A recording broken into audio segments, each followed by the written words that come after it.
Hi everybody, welcome to Big Fish, Little Fish. I am the little fish, Craig Thompson. That makes you the larger fish. I am. Good morning, Michael. How are you this morning? Looking forward to Alexandra Park tonight. I think 120 nominations, Michael. So we've gone back-to-back weeks at the park where we've got 11 races and a lot more horses back at the trials too last week. So this is a good sign going forward in the middle of winter. Yeah, stakes increasing the maidens up to $9,500 tonight. The free-for-all type races at 13.5. First races at 5:27. Last meeting of the season, Craig, for Alexandra Park. Remarkable to think, Craig, that we've got Copy That, who's one of the best horses in the country and the first on the card, and the Inter-Dominion champion in Winterfell headlining the Purdon Rasmussen team coming north. Now, Craig, that's going to change the dynamic of racing in the next couple of months in the north, because obviously they'll dominate, not all, but most markets are in. Oh, they will. And Michael, we've seen that it's taken them a couple of races to get their team up and running, the All-Stars, but they are back and they're back strong at the moment. We saw evidence of that last week with the likes of Self-Assured winning and their team really firing. This week, they've got a big numbers at Alexandra Park, and there's a lot of shorties. We'll talk about, obviously, Winterfell very shortly, but that horse behind me is obviously a draw card. Michael wouldn't copy that, and looking forward to seeing him tonight because he had excuses last week. It was in the media that he obviously hit the footrest the whole way around. He over-raced. Morris pulled him out of the race. Since then, he's trialled up really nicely. And to be fair, Smooth Deal's a nice horse, but I don't think he's no copy that.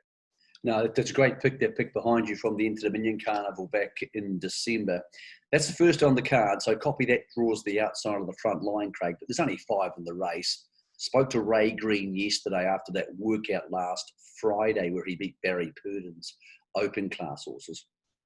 I thought Morris had the option to go forward and dominate the race because I thought he would get the lead. Smooth Deal, you mentioned, is in there. He trialled okay at Ashburton last time out. I didn't think he blew me away, but he was good. Copy That, just a better horse than Smooth Deal for you? Oh, I think you go on to their Auckland performances, Michael. You'd have to say that. I mean, when they raced the last time they met, he was really good, Copy That. And I think he's strengthened up. He's also got race day fitness on his side. Smooth Deal's coming back from a long layoff. What I would say is, I think Mark will roll the dice here, and I think he'll bang off the front and he'll try and get across them early. His only hope is to get in front of Copy That. And even if you have to make him work to find the front, he's going to be on his back throughout. So those two will look to dominate race number 1.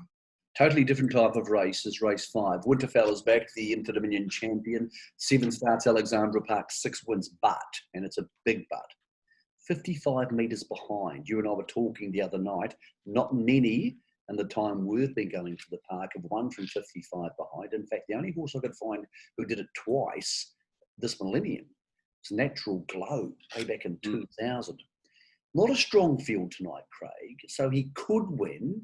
But I thought the bookies gave the punters a chance at the $3 dividend.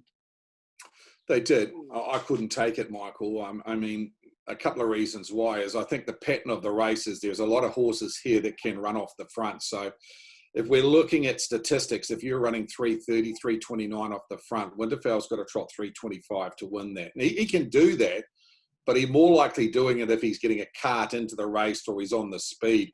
I'm not sure if he can make his own luck and do that, Michael. So I would prepare to bet against him tonight. I thought he was one of the All-Stars that could be vulnerable tonight. Not saying because he's not the best horse in the race, but he's not screwed down, and there are horses in here that have been working very well. One of them is Resonate. Now, I don't trust him, but I could back him tonight because I think he's chasing a penalty-free win tonight. Dylan drove up to Franklin a fortnight to go to drive him at the trials to get an idea of how he goes. He stepped and found the front. He run away and run some really good sectionals. Back at the trials last week, beaten a very short margin. I like the way he's come back. It's a race where if you're prepared to take on the favourite, you can find some value. Yeah, I thought it's an interesting race because he's only 15 metres behind Kenny's Dream and Credit Master. So you think, oh, okay, he's probably 15 metres better than them. But it's not about that, is it, Craig? It's about the time off the front. As you said, 3:30 is probably realistic, maybe quicker. And then all of a sudden, he might have to go a very, very fast time. And almost all of his winning performances have been when he's on the speed. On the speed. He hasn't tended to Yeah. be what's coming from off the market. Also, if you look quickly, Michael, at what happened last week, we saw last week, as good as Kenny's Dream was, and as good as a couple of those back markers were, when Vatican Hill found the front and trotted even sectionals, they couldn't get into the race. They had to trot 247 off the back mark to win a standing start 2200. It's unrealistic, and they may have to trot 324 to win tonight. So if you're backing Winterfell, you're going to get a good price, but it's no good thing. I spoke to both Ray Green at length yesterday, Craig, and also Mark Purdon about his team. And the two horses we need to mention to the punters.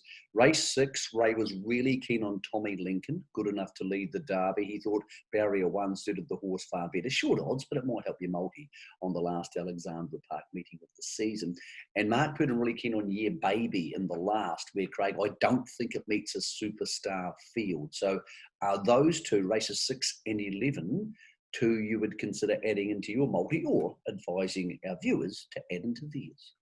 It's interesting, Michael, because that's great information to hear, because when I did my selections this morning, they were my two best of the night. Tommy Lincoln, the reason why is he needed a front row draw, and he gets it, Barrier 1. So it is called the Lincoln Farms Mobile Pace. Maybe the sponsors will get some money back with Tommy Lincoln.